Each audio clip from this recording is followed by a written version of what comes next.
So today we deal about the pelvis. So first is the definition of pelvis. It is a large bony frame near the base of the spine to which the hind limbs or the legs are attached in the humans. The primary function of the pelvis is to support the upper body and transfer the body weight to the lower limbs. And it also serves as a site for attachment for the multiple muscles. Now coming to the parts of the pelvis, there are two parts. First one is false pelvis and next one is true pelvis. The false pelvis is formed by the iliac portion and two innominate bones, and it is limited above the iliac crest, and its function is to support the enlarged uterus during the pregnancy. Next one is true pelvis. It is from the inlet and outlet. Then it is having the obstetrical significance and it form a canal through which the fetus has to be passed. Now coming to the landmarks, this is the upper border of the symphysis pubis, and this is the pubic crust, this is pubic tubercle, this is pectineal line, this is iliopectineal eminence, this is iliopectineal line, and this is sacroiliac articulation, and this is the anterior ala of the sacrum, and this is sacrum promontory. Now coming to the bones, there are two innominate bones and then one sacrum and coccyx. The innominate bone is further divided into three parts: ilium, ischium and pubis.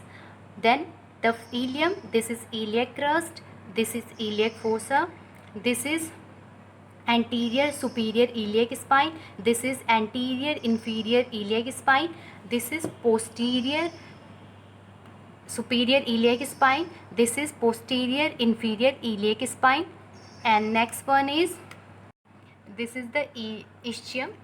This is the body of ischium, and this is the ischial tuberosity, this is ischial spine, this is foramen ovule, this is acetabulum, and next one is pubis. This is the superior ramus and this is the inferior ramus, and then this is the sacrum and this is the sacrum promontory, and this is the ala of the sacrum.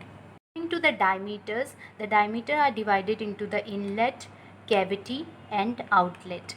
The inlet, there are further divided into three: anterior posterior diameter, transverse diameter and oblique diameter.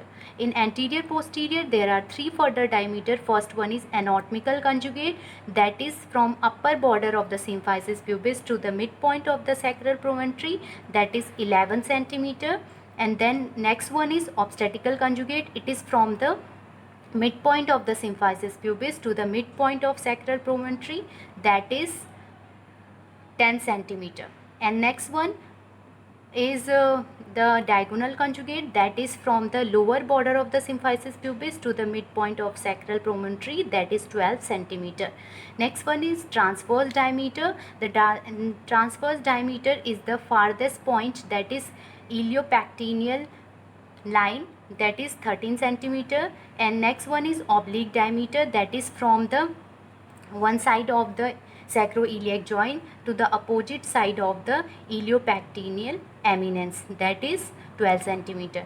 Next one is cavity. Cavity, the all three diameter are 12 centimeter, and first one is anterior posterior diameter, that is from the midpoint of the posterior symphysis pubis to the second third junction of the sacral vertebra, that is 12 centimeter. Next one is transverse. It cannot be measured at over the soft tissue, so another diameter are also of 12 centimeter. Next one is outlet. Then outlet, first one is anterior posterior diameter. It extends from the inferior border of the symphysis pubis to the tip of the sacrum, that is 11 centimeter. And transverse, these are the transverse by the bispinous. This is bispinous diameter, that is 10.5 centimeter. And next one is oblique. This is from the center of the sacrospinous to the opposite side of obturator foramen.